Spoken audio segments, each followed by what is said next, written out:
Welcome back to Astroline. This is Steve Sparks, and I'm with our old buddy Vince Cotroneo. And of course, Vince, a longtime radio broadcaster, including with the Houston Astros, now with the Oakland A's. And Vince, first of all, thanks for doing this.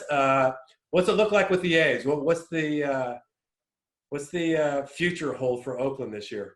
Well, living in Arizona during the winter, like I do, Steve, it's 75 degrees right now. It's definitely baseball weather. We know these are not ordinary times, so we're all hopeful that things will get started here next week. It's been a very quiet winter for the A's until the last 72 hours, where they got aggressive with the Rangers and brought back Mike Fiers. But they went into the winter, winners of the West, went into the winter with 10 free agents. Knew that they were probably going to lose Liam Hendricks, to the deal that he got with the White Sox. Were trying to find a way to keep the local talent, Marcus Simeon, there. For whatever reason, it didn't work. But then all of a sudden, Chris Davis is traded. Elvis Andrews comes back to the A's. He's their everyday shortstop. The A's traded Jonah Heim as well, switch hitting catcher. And they re-signed Mike Fiers. So their rotation is intact. Their bullpen at the back end right now is Jake Diekman, Lou Trevino, J.B. Wendelken, and some, at this point anyway, inexperienced arms. And David Forst, who visited with the media on Saturday, said we're still shopping, hopefully, for experienced relievers. There are some out there, and we'll see if he can get something done here shortly before the 17th with pitchers and catchers report. That's the thing, Vince. I mean, there's so many pitchers out there still with plenty of experience, and Oakland, for obvious reasons, have always kind of been bottom feeders, but been very astute at who they've been able to pick up and turn it into some type of treasure. Do they feel like that there's still plenty out there that they can round out a nice bullpen, you think? Well, part of the reason for making the deal with Chris Davis and Elvis Andrews and the Rangers kicking money back to the A's was going to give them some flexibility this year. Now, A's fans would say, well, why didn't you put that toward Marcus Simeon? And they clearly made a decision that that was not a direction they could go in, even at $18 million, which is what he got to play for the Blue Jays. And, recently, while they said maybe he's going to play second base, it looks like Marcus may play shortstop for them, which is his natural, not his natural position, but the position that he's grown into. Elvis is going to be 32, and he's coming off a down year with injuries, but he is an everyday player. Otherwise, the A's would have piecemealed that position. Tony Kemp, VML Machine, Chad Pinder. And I know the A's are known for platooning in certain areas. Shortstop is not one place you want to mess with. You got to have somebody that's going to be there every day. Elvis brings that to the table, and he is committed. He said he's lost some weight. He feels like he's more agile than the disappointment of last year with the back problems. And he's got a little bit of a chip on his shoulder. So we'll see if that helps. And, of course, if Matt Chapman is healthy to his right at third base coming off the hip surgery, it does allow him to maybe defend differently than other places that he's been. Even though Kiner Falefa was very good last year and won the Gold Glove for Texas, Matt Chapman is still, I think, in a special category, especially when it comes to range. The catching position. I think you guys have the best young catcher in all of baseball. Tell me a little bit what it's like back there behind home plate for the pitching staff.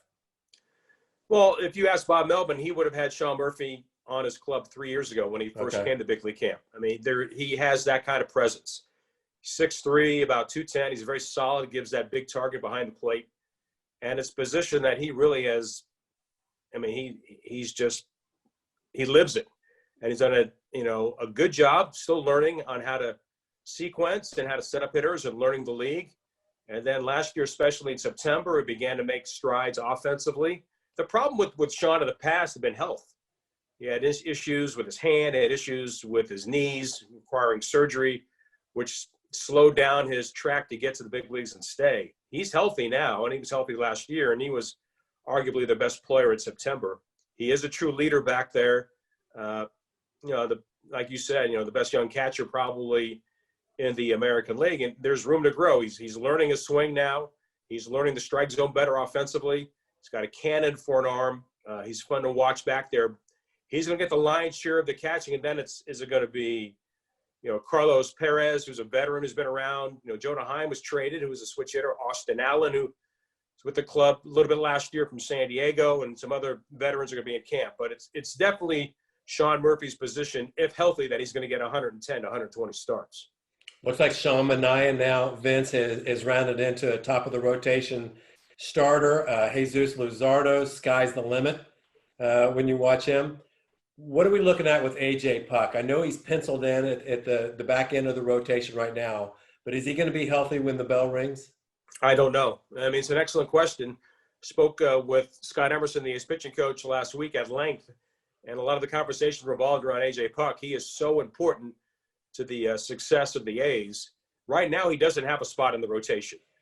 He would be the sixth man. Now, this might be a different year because of the lack of innings around baseball last year and teams wanting to be cautious, at least at the beginning. Maybe there's a spot for him to start in that regard, or piggyback a starter, or be that penciled in twice a week middle relief bridge to get innings and build things up. We have to see him face big league hitters. He hasn't faced a lot. As talented as he is, he has recommitted himself, especially mentally. He's going to be the interesting story of spring training and where he fits in, because if he's good and he has a chance to be very good, it really bolsters what the A's have, and if he can step into the rotation and stay there. Talking with Vince Cotroneo with the Oakland A's. We saw Seattle do it last year, Vince, with the six-man rotation. I would imagine, because of the only 60 games a season ago, that more teams might adopt something similar to that. Do you think Oakland might? Because, man, I could see a third or maybe half the teams adopting a six-man rotation. It seems to make sense, especially at the beginning of the year. Yeah. You know, the A's have Chris Bassett and Sean Manaea, Jesus Luzardo, Frankie Montas, and Mike Fiers. They're locked in at this point, barring some setbacks. So then you'd have AJ Puck, or you have Dalton Jeffries, or a James Caprillion that could maybe slot into that sixth position. So they do have some depth in that regard, and that might be tested. The A's April schedule is not fun. They play the Astros, they play the Dodgers, they play the Rays, they play a lot of teams. They play the Twins, a lot of teams that went to the postseason in 2020, shortened season or not. And, you know, last year, as Bob said, even in the short year, we've really got to focus to get off to a good start, which they did, to win the West. Yeah, it's going to be the same message, but a bigger challenge, I think, in 2021. You think Oakland's still favored to win the division? We'll wait. Let's wait and see what happens before the 17th. See if they sign another veteran reliever, and that would strengthen things. I think they need a left-handed bat too. You know, there's no Robbie Grossman anymore. There's no Tommy La Stella. Yeah. The only left-handed bat in their lineup is Matt Olson. Jonah Heim was a switch hitter. He's gone as well. So, you know, they need to find somebody to balance out the lineup, or you're going to have, you know, a gathering of a lot of right-hand hitters night in and night out. The other thing about losing those two in particular, we're talking about Grossman and La Stella, for me, is the quality of at-bats, the length of at-bats, the knowledge of the strike zone, how that rubs off on the other players. They'll miss that too, won't they? Well, when Tommy came to the A's, I think the A's were like 28th in baseball in strikeouts, you know, near the bottom in most strikeouts. Yeah. In the time he was there, and again, just that time, that month, the A's strikeout percentage was like fifth best in all of baseball. Wow. And I mean, is there a Tommy La Stella effect? I think there's something to be said about that. There was sort of a Jed Lowry effect for a while, right? Yeah. Yep. And, you know, you're right about Robbie, professional. You knew what you're going to get from him. He even improved himself. In mentioning Jed Lowry, he was like his hitting coach leading into the season last year, spending time together in Houston. You know, Jed is so astute when it comes to strike zone knowledge and how to attack pitches. I see him as a future hitting coach somewhere when that time comes. But he's helped the A's. He helped the Astros when he was there as well. I think the A's have got to find a veteran left-handed bat as well to help balance out their lineup. They can get that accomplished, then I feel like it's a division that they should be able to defend. All right, I got a goofy question. This is how we'll end it. All right, say Oakland and the Astros finish 1-2 in the division. Who finishes in third place? Is it the Angels or the Mariners? That's a good question. I would still say the Angels. I just think they've got too much firepower. I think that the Mariners are coming they're not there yet. I don't think they really have players on their club, much like what Houston did when they were ready to win. Yeah. They brought in the veterans to take them to the next step. I think they're a year away from making those kind of moves. So I say the Angels, they got a lot of pressure on them, They do. with the new GM and trying to make some strides. Best player in baseball, just hanging out in his prime. Yeah, that's not good for the sport. It really isn't. Even with expanded playoffs, the Angels couldn't find their way in. That tells you how desperate they should be. Well, you're good for the sport. Vince Cotroneo, thanks for joining us. Sparky, anytime. Good to see you. I am lucky enough to have Jared Sandler on with me, who does play-by-play and a lot of radio work for the Texas Rangers. Jared, good to see you. I know that we've seen each other through maybe a glass window for several years, and this is maybe as similar as that gets. Good to see you, man. How you been? Blummer, I always stare at the forearms. I'm always intimidated. If there was ever a Rangers-Astros booth brawl, I know who I would avoid. I'd go right to Steve Sparks, and I would avoid, maybe go right to Robert Ford first, but I would avoid Jeff Blum. And so I like that we have that glass window pane in between us.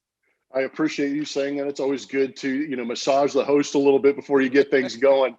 And, the tables have actually turned between Houston and Texas here over the years, because when I first started this job in 2013, we didn't have much viewership, and it was for good reason. It was because the Rangers were absolutely pounding on the West. But it has been kind of interesting to see that the West has been won by Texas here for the last 5, 6, 7 years now.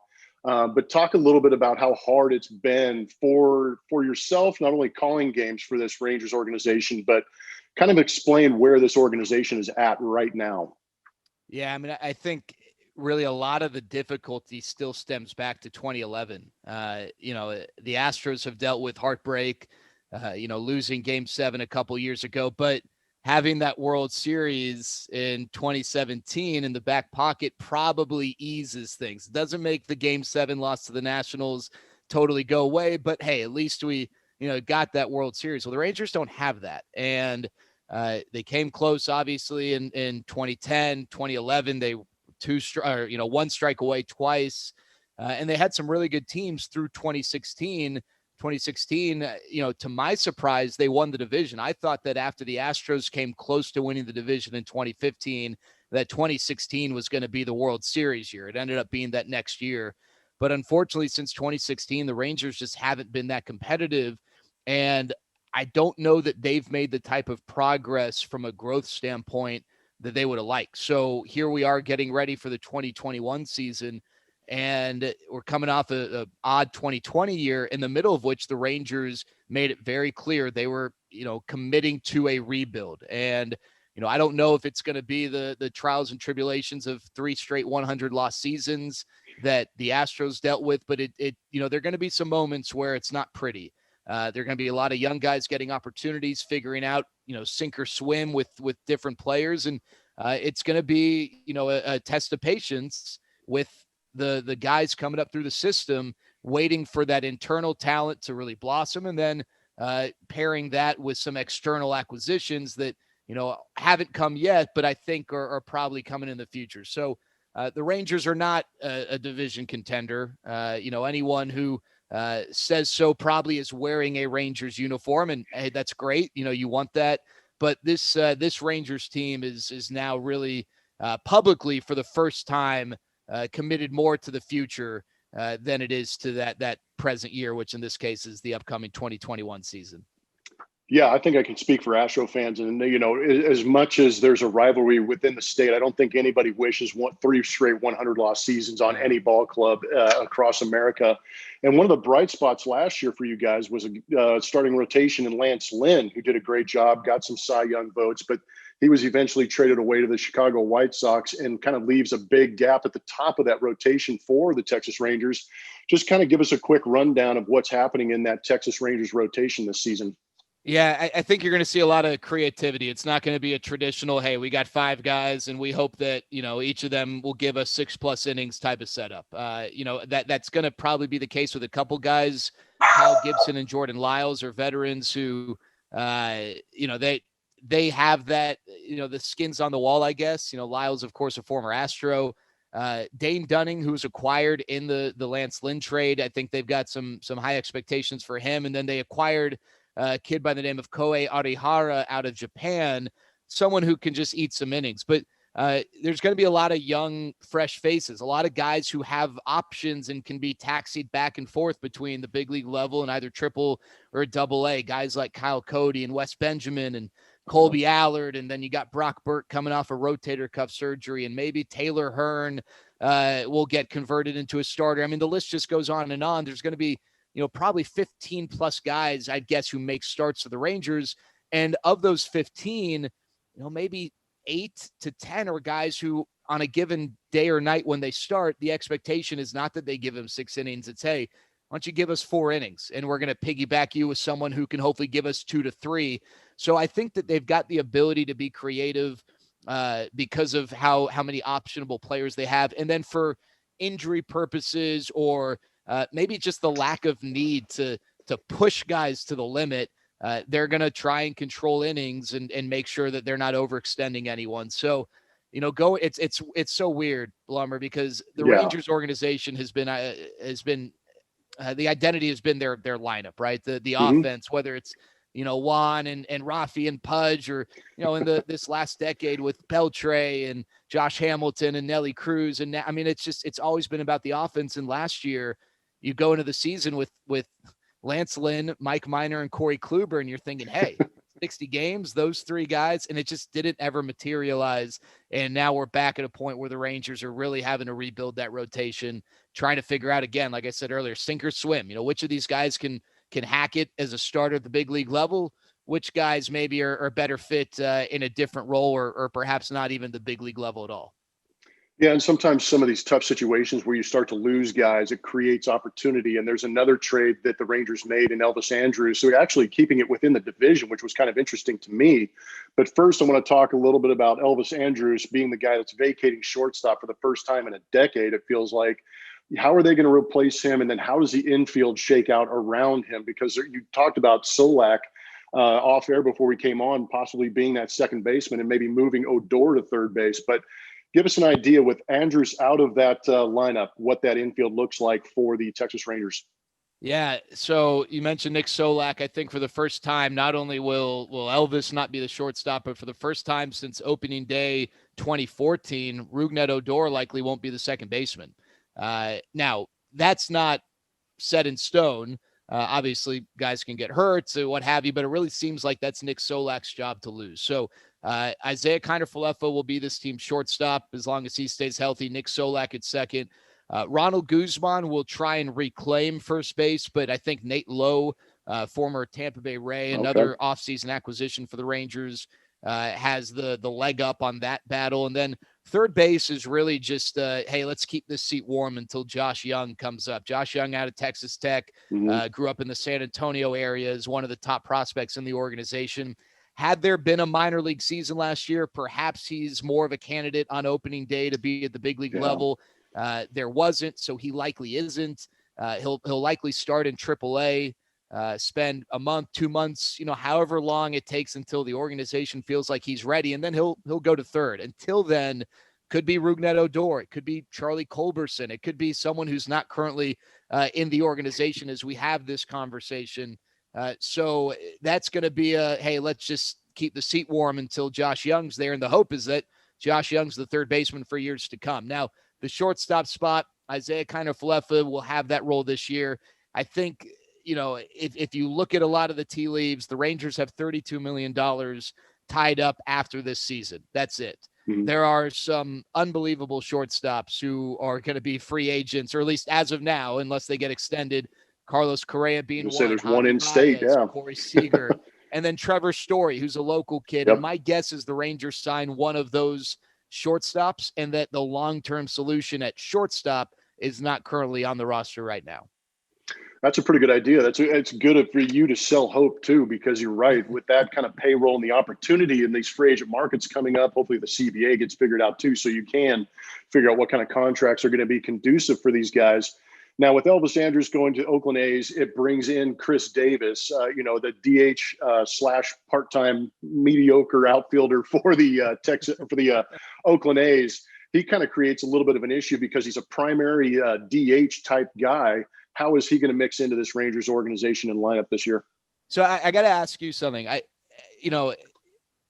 Sometimes you feel like the whole baseball world knows what's going on with your team. Do you or do people in Astros land realize how much of a nightmare Chris Davis has been for the Rangers, or is that just like a Rangers? Because this guy, no, it's our guys too. It's almost like a running joke. He might be 0 for 20 coming into a series, and he might be 0 for 3 in that series opener, but he's going to come up with 2 on, down by 2 in the 8th inning, and it's just automatic. You may as well just give up the home run like an automatic. I mean, it's just the guy has absolutely terrorized the Rangers. His numbers are ridiculous. Chris Davis, George Springer, Mike Trout. Obviously, Springer and Trout are amazing players. There's some studs inside the division. Yeah. I don't know what his role is. The trade was not made for him as much as it was made to take on a player whose salary will not be on the books after this year, tying back to what we were just talking about.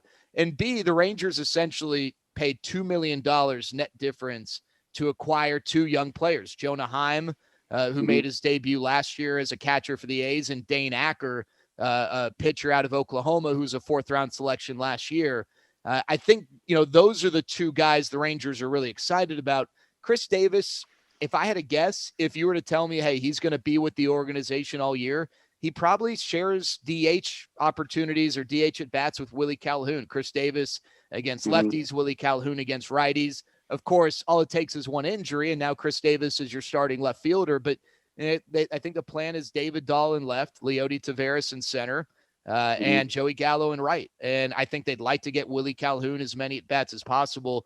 The reality is, as you kind of indicated, it's not like Chris Davis gives you much defensively, and offensively, I don't know, maybe being a Rangers uniform gives him a second win, but I mean, he just hasn't been the same guy over the last couple of seasons that, gave everyone, not just the Rangers or the Astros, but gave everyone nightmares when he'd come up. So I don't think he's going to have a huge role from a playing time standpoint if people stay healthy. Yeah, I think that the underlying reason he did get traded is because his numbers against the Astros have been so good. So I can guarantee you there might be about 19 times he does get the start at DH against the Houston Astros. Well, we got to bring that silver boot back, right? I mean, that's exactly what the man. Rangers are playing for this year. Yeah, I mean, hey, there's a little bit of pride in those small steps. Maybe go a long way in the long run. But one thing, as broadcasters, we haven't been able to do is to get into that new ballpark that is up there in Arlington. And it was kind of interesting to see how some of the players reacted to it. And, the guy that jumps out to everybody, obviously, is Joey Gallo because of the prodigious power. Didn't really have the season he wanted to have in 2020. That goes for a lot of guys in the big leagues, not Joey Gallo. I'm not picking on him, but I'm kind of curious, what was the player reaction to playing, 30 games within the new confines there? Did they like it? Did they love it? What did they like? What didn't they like? Yeah, I don't think I would be being totally honest if I told you the hitters were in love with Globe Life Field the way perhaps they loved Globe Life Park. Globe Life Park, you can hit the ball at the end of the bat. I can attest to that. That was a nice place to hit. It's an upper deck shot there. Yep. This is more cavernous. Now, this is not a shot at anyone. The Rangers lineup just wasn't good last year. They struggled. And I think they would have struggled in a lot of places. And then when you saw, because of the playoff setup, the Braves, the Padres, the Dodgers all coming through, and then eventually the Rays coming through Globe Life Field, those teams didn't have problems getting the ball out of the park. So I do think a part of it was, for the first time in a while, the Rangers just didn't have those types of hitters in their lineup, or the ones they did have, like Joey Gallo, just didn't have the types of years that we were accustomed to. Now, how much of that is mental, playing in that park and having the reminder of how much more difficult it is, it's tough to quantify. I mean, the players and even hitting coach Louis Ortiz acknowledged that perhaps there's something there. The park is definitely going to play at best, from a hitter's standpoint, fair. I don't think that this is going to be, unless they make changes to the dimensions, I don't think this will be nearly as much of a hitter's haven as it was at the old place across the street. But I don't know that it's definitely going to be like Comerica or Petco when those parks first open. And it's like, my gosh, like, you need a trampoline just to get the ball out of the park. So I will say this, and you'll appreciate this. It's awfully nice having that roof with those 100 well, I was wondering what summer took Texas, so long to figure out they need a roof on a stadium in this humidity and heat that they have throughout the course of the summer. But congrats on getting that roof, man. Let me tell you, it is. You still sweat walking from the car to get inside the stadium, but there's no more sweating while you're just sitting in your booth. It's really comfortable. We're excited to have you guys to check it out. Hopefully, I mean, I don't know if it's this year or next year, whenever, but hopefully as soon as possible, you guys will get to check it out. Yeah, I can't wait to get up there. Thank you for coming on. That is Jared Sandler, who works on Rangers Radio, does a great job for them. And it was great talking with you. Thank you for all the information. And I agree. I can't wait to see everybody in person and give a nice firm handshake and, get back those good vibes, man. Be good. You as well, Blummer. Thanks for having me. Well, welcome back to Astroline. I'm Steve Sparks, and we're with Gary Hill, a radio broadcaster with the Seattle Mariners. And let's just get right to it, Gary. First of all, welcome in. But second of all, I just want to know, is this the year that the Mariners contend in the American League West? Or are they still a year away? That's a great question. I guess we'll all find out. But I kind of still think it's a year away. Okay. I think it's coming. They are very talented. The farm system is awfully impressive. I mean, depending on where you look at the ranks, 3, 4, that kind of, and not only depth, but really some top end guys. Jared Kelenic, a guy we've been talking a lot about, who we expect to see this year at some point. Julio Rodriguez, well thought of. They have some really good arms coming as well. So I think it's coming. I'm not sure if this is going to be the year, because you can map out a scenario where the Mariners compete for a division title, but it's one of those things where this has to happen, and this has to happen. Mm-hmm. This has to happen. And you know how that game's played. When you have enough of those, this has to happen, it's really hard to pull off, because I still think the A's are really good. I still think the Astros are really good. And I still think it's the A's-Astros competition. And I think that is a razor-thin margin right now going into this thing. I think the division's going to be really interesting this year. It's not dissimilar to what the Astros were going through 5 or 6 years ago, what we're seeing with the Mariners, and we're seeing these top end position player prospects filtering their way and getting real close, like you mentioned, with Kelenic and Rodriguez. But they've done some work in the pitching department too. Early first round picks out of the college ranks as pitchers too, right? Absolutely. And there's a number of those guys coming. I think we're going to see Logan Gilbert this year. That's a name to watch. I think we'll see him this year. And reports are that he's phenomenal. Of course, it's weird. A lot of these guys we didn't see pitch at all last year. I mean, every team's going through the same thing, but it put the Mariners in a weird spot when they had so many guys, they're kind of pushing towards the big leagues. It really makes the timetable kind of wonky. Guys like George Kirby, who, looking at things, you expected to have another year under his belt. And maybe this year would have been the year he'd be pushing towards the major leagues. But without that year of development, maybe it pushes another year forward. So, they have a number of guys, especially in the pitching ranks, guys like that. Emerson Hancock, well thought of, coming from Georgia. But they're really excited about some of the arms coming. And at the major league level, it's going to be an interesting year, because the Mariners will go with a 6-man rotation again this year. Marco Gonzalez, for us, has been really one of the best pitchers in the American League. He does it in a really quiet way. I'm not sure if he's recognized as one of the better pitchers in the American leagues. But when you look at the numbers the last couple of years, he's right there. And then a lot of young guys filling the rest of that 6-man rotation. I think it's going to be interesting to see how it shakes out for the Mariners this year. But for all of baseball, it's something that you can talk more about. But, having, guys throw 60, 70 innings last year and then expecting like a jump to 180, 200, I mean, that's a lot to ask. And I am really curious to see how it plays out for all teams this year and next year. I don't think anybody, Gary, wants their pitchers to reach those levels coming off of what we did last year. Yeah. And because of that, I mean, I'm interested to see what you think. I think a third of the teams are going to adopt that 6-man rotation this year just to keep those innings down. Yeah, Mariners are doing it for that reason. And also they have so many young guys that it kind of makes sense in their development. So they're a perfect team to adopt this sort of thing. But, I think teams are going to have to be creative in how they go about this, whether it's 6-man rotation, whether it's skipping starts every now and again. I mean, how many 200 inning pitchers are we going to see this year? Maybe a handful, maybe. I don't think any. I don't think any, Gary. It seems coming off of what we did last year. I mean, it seems like a big risk to ask a guy Yeah. to go from 60, 70 innings to 200. So right. Maybe if you include the playoffs, but I think coming into this year, everybody's got to keep in mind, man, first and foremost is the health of a lot of these guys, because, you know, Tom Verducci's written those articles year after year talking about who's got the red flag attached to their name because of the spike in innings. And I think that's what they'll see if they push it too far. And I feel like when I look at this division, a lot of it is going to hinge on starting pitching. Like when I look at the Astros, I think those 3 young pitchers are really the key to the Astros, because I feel like the offense is going to be there. That's a good offensive core, a good veteran core that's been there. Astros are going to hit. They're going to score. I think the bullpen is going to be fine. I think it's going to hinge on those 3 young starters, and that's going to tell the story for the Astros this year. All right, let's hit on the Mariners offense, if you will. We saw it right off the bat. First game of the season last year, Kyle Lewis announced his presence with a home run off of Justin Verlander, but he didn't let up, man. Kyle Lewis looks legit, and he's going to be a superstar in this league, don't you think? Absolutely.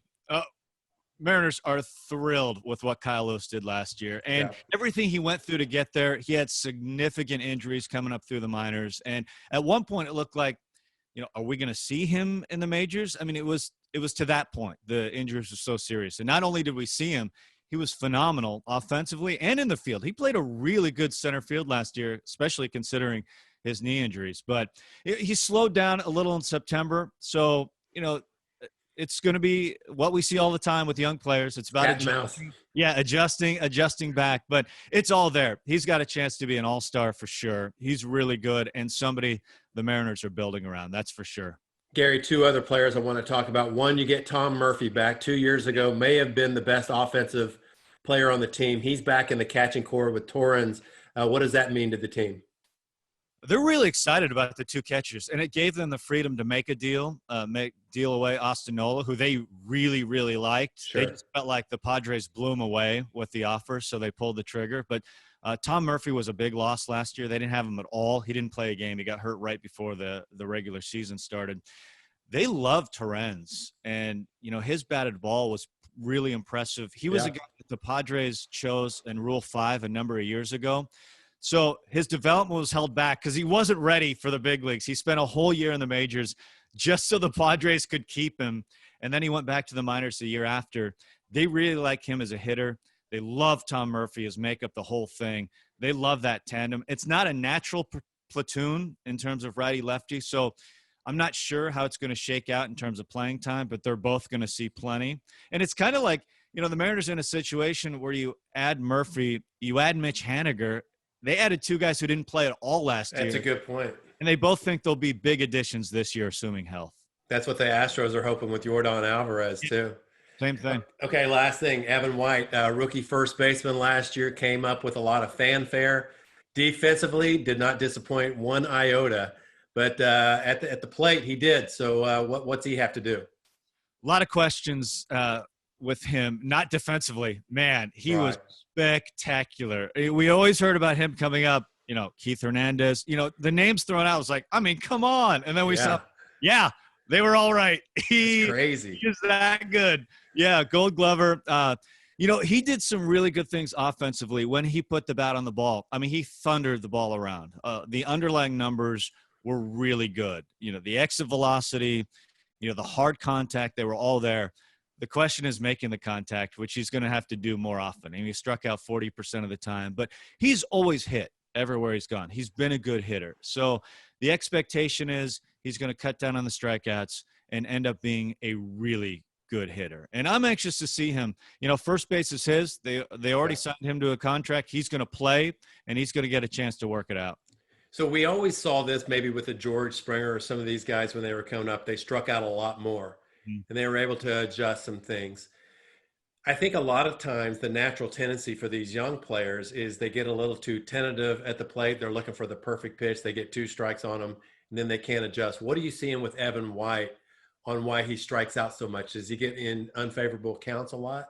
Yeah, it's that kind of – it's getting in between, right? Okay. It's you go back and forth between maybe getting over aggressive and then taking a few pitches where you normally wouldn't take. It's that kind of thing. It's you're at this level. Keep in mind, he didn't play AAA the year before. He was in AA. Yeah. Pretty big jump to this level, and he just got in between sometimes. So I think and it wasn't a full year last year, but getting that taste of the majors, I think it's going to make a really big difference for him coming to this year. And he's a great guy. He's really smart. He knows what he's doing, and I think he's going to end up being a really good player. I think he's going to be fine at the plate.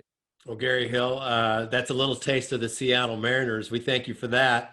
Best of health. Hopefully we'll see each other down the road here, but good luck in spring training, and we'll see you real soon. Thanks again. Thanks, Sparky. Yeah, we didn't get a chance to see you last year. Hopefully not at all. Here. All right, buddy. Take care. I am Jeff Blum, and I am very lucky to be joined by Mark Gubiza, who is a two-time All-Star, World Series champion, and color analyst for the Los Angeles Angels of Anaheim. Gooby, it is great to see you, man. Thanks for coming on. Oh, Blummer, it's always a special time to be able to talk to you, my friend. I believe it. Yeah, it's too bad we're doing it by Zoom, because one of the best things about the season is every time we go through Anaheim and see you. Now Vic Rojas has moved on, but it's always great seeing you, and I appreciate the time. PECOTA standings have actually, or the PECOTA projections have actually come out, and they have said that the Angels are going to be that second place team, or at least compete for that American League Western Division title. How do you feel about those projections as of right now? Yeah, what it's an 87 wins they're saying. The funny thing about the PECOTA rating, I played with Bill PECOTA back in the day in Kansas City, so and he always gets a kick out of that. Yeah, he always gets a kick out of that too, because they think, what kind of a player? I remember him actually pitching one game in which Dave Winfield hit for the cycle as an Angel against the Royals. So I think he gave up a triple that day. So you just never know, projection-wise. It's all coming down. You saw that last year with the Astros with health. If you're healthy, the Angels team, they made some changes. They made a change at the GM front with Perry Benassi is now the GM. Billy Epler's out. So it's another year where Joe Maddon's going to be around the club. I just feel everything is going to be better. It's all coming down to their starting pitching. If they could stay healthy and be a little more consistent, get deeper in the games and not overexpose a bullpen where you're throwing and have to get 9, 12 outs every single night. When you do that, it's just not a successful formula. Yeah, you hinted at the offense. We'll talk about that in a little bit, because they are bona fide. They can go out there and put up big numbers. It's that rotation, and being healthy is always a key factor. They've added Alex Cobb. Bundy has had a good year. They re-signed Shohei Ohtani to a 2-year deal. Tell us a little bit about that starting rotation in your eyes. And Jose Quintana, they got over from the Chicago Cubs. I've always been a big fan watching him over the years with the White Sox. He's pretty much a guy you pencil in 11 to 13 wins when he's healthy. I look at his overall velocity average is pretty good. It hasn't dropped a whole lot. So that's the rate now. It looks like with Shohei Ohtani, you mentioned him signing a 2-year deal. It's still they're leaning towards a 6-man rotation, which I think you might see that a lot in baseball because of the lack of innings pitched by starters the year before. And just how spring training is going to be condensed and everything again this season going into the 2021 season. But Dylan Bundy, you mentioned him. He had a fantastic year. I mean, he was in the running for the Cy Young for a long period of time. Andrew Heaney, you've seen him before. He's a strikeout machine, but there's always an inning in which he will give up a home run or a 3-run home run, and all of a sudden the numbers don't look as good. But I still think he has a chance to make a step forward. Griffin Canning has that good stuff, fully healthy this year as compared to last year where he missed most of spring training and got really healthy when we went to spring training part 2 and then had some good starts for him. So there's some depth in there. Shohei Ohtani is an ace. They didn't get that number 1 guy. There was talk about Trevor Bauer coming home. He ends up coming home and going to the Dodgers instead of the Angels. But Shohei Ohtani, from what I've heard, he looks in fantastic shape. He's really upset with himself for what he did last year, both on the mound and in the batter's box. He did not look like anywhere near the player we saw the first 2 years of his major league career. So sometimes when you have a major step back, that's when a really good player becomes even better. So I expect some really good things with Shohei Ohtani. But there's, we could say it, and we talked about this with Angel fans, Blummer, for a number of years. What can we expect? It's like it's still a coin flip unless they're out there and they're healthy and they're competing and getting ahead. Like every pitcher's getting ahead 0-1 as compared to 1-0 is important. But when you don't have necessarily that overpowering 4-seam fastball where we see a lot of the Astro pitchers up in his zone, well, then you're going to run into some trouble. So getting ahead of the count is going to be important, and staying healthy even more so. Yeah, I couldn't agree more about the way getting ahead in those counts, especially with the American League West and the way some of these teams can hit. Speaking of Shohei Ohtani, he's still such a unique athlete in this game. We know that he's a middle of the order type guy with the power and the ability to drive in runs, the speed he has. But you being an ex-big league pitcher, how do you see Shohei Ohtani mixing in, and what's the ideal situation to maximize what he can do on the mound? I think we're going to see, and I talked to Perry Manasseh, the GM, right from the time he was first hired by the Angels. I said, we're going to see Shohei pitch on Sundays. He says, you know what? We're at the point now, we're not going to worry necessarily about, hey, every Sunday you're going to see, we go talk about showtime on Sunday. Whatever his day comes about, it could be that Saturday, it could be that Sunday, but it's going to go that 5 or 6 days later, and they're going to try to maximize him on the mound as much as possible. The elbow flared up again a little bit last year in the beginning. He looked like he was going to be fine, but last year was such a weird year, I think, when you think about how you're facing guys, your teammates in these scrimmage games before you're facing. How would you like to do that as a hitter? It's got to be hard to do because you want to have an edge. You're not going to have an edge against your teammate in the batter's box. It's like I'm not going to have an edge facing you as a teammate. So I don't want to get you hurt. I want you to score some runs for me. Exactly. So I'm going to throw that little fastball right down the middle of the plate. So he was touching, 96, 97. A splitter, I think when you come back from Tommy John surgery, that's the one thing you always worry about is a splitter, a pitcher that throws that pitch, because that's the pitch you always feel and you hear that it's one that's going to put a lot of pressure on your elbow. The health is there. I would imagine, as most pitchers, they'll keep an eye on about that 90 to 100 pitch limit early on, but I don't think you're going to see him on that pitch every Sunday. I think you're going to see him fold into whatever day of the week where the normal rotation would be. And I think it's going to allow him to be a better hitter in the batter's box. You saw him last year. His feet were moving so much. He didn't have coverage on the inner half, and the outer half, he had no chance. It just seemed like it went away from his ability to hit the ball in the air and drive the ball to left center field. He has unbelievable power that way. He'll pull the ball on occasion, but most of his power and most of his home runs, I think he has like 47 in his career. They got to be about 90% of them center field to left center field to the left field line. I expect him to come back. Again, when it comes back to you got humbled a little bit, and now he's going to show everybody what he's capable of doing because he's such a unique player that you see a guy on the mound doing that and a guy in the batter's box and a guy that can run like he does. They don't even realize, and you've seen it, you don't realize how fast he is because it's such a smooth run like a Devon White or Willie Wilson back in my day. Those guys just kind of cruise and they got there like, how did they get there so fast? Because he's such a smooth runner. Devon White's actually a really good call. Kind of that tall, lanky, long stride. I like that idea. And I think that condensed season, like you talked about, messed with a lot of guys around the league. But he's going to be a guy who's going to be in that lineup and provide the power when he gets that balance back. Trout's going to do what Trout does. Anthony Rendon's going to do what Rendon does. Fletch is always going to be that pest at the top of the lineup. But I'm kind of curious about a guy like Justin Upton. If you guys get a guy like Justin Upton going, it could be really a monstrous offense to try and compete against. Yeah, he's usually you would pencil him for 25, 30 home runs, right around that for doubles. He got over the last year or so in the pull happy mode where he was trying to pull pitches away when his good power, if you've seen center field, right center field, that ball just jumps off his bat when he stays back on the baseball well. Health has been an issue for him, but also his timing. He seems to be caught in it last year, especially. And again, it's one of those weird years. He was caught guessing a lot.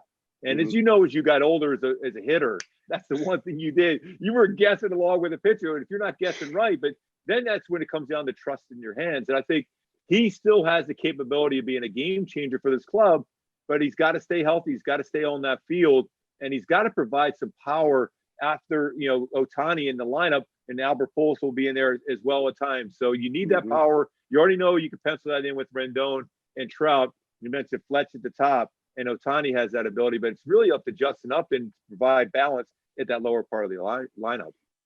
Yeah, so you got pitching, you've got offense, and you mentioned before we started to record this, the defense in the outfield is going to be that much more better also with the addition of Dexter Valor and maybe Lagares, right? Yeah, when you look at that, sometimes you always think of defense. You always think of infield defense. Well, this is the conversations I've had with a lot of people. Well, a ground ball that gets through an infielder and mistakes made, that guy's on first base. All right. So as a pitcher, your mindset, one more ground ball, I got a double play. But if you make a mistake in the outfield, it turns from a single to a double to potentially a triple, and you're giving up some extra outs. And just the coverage in the outfield last year was really a tough thing for the Angels. So Perry Manassian said that's the first thing. And it was kind of interesting to hear that, because you always think of, all right, rotation has to be the first thing, but run prevention. By doing that, having a solid outfield defense, you're preventing a potential extra base hit a lot of times during the course of the game. Dexter Fowler is a fantastic fielder. He'll make Trouty better in center. Joe Adell had a tough time. He's a young kid who really never had much seasoning in the minor leagues, is thrown into the big leagues. That struggle for him. Justin Upton wasn't healthy, wasn't having a whole lot of coverage and left. So Trout was left out in center, and his numbers defensively dropped a little bit. So then you have Juan Lagares, who's regarded as one of the best defenders. Now you're going to have guys in the outfield that actually catch the ball. Unless it's over the fence, there's a chance it's going to be prevented from being an extra base hit for the club. Phenomenal stuff. Mark Gubiza, the color analyst for the Los Angeles Angels of Anaheim. And that one always gets me. I always want to just call them the California Angels because that's what I grew up with. But Gooby, great having you on, man. And hopefully someday soon we're able to see each other face to face and give you that handshake. Glover, I can't wait, man. You're the best, man. That smile on your face always tells me we're getting closer to the baseball season, my friend. I can feel it too, man. Be good. I look forward to the season, man. Be good. You got it, my friend.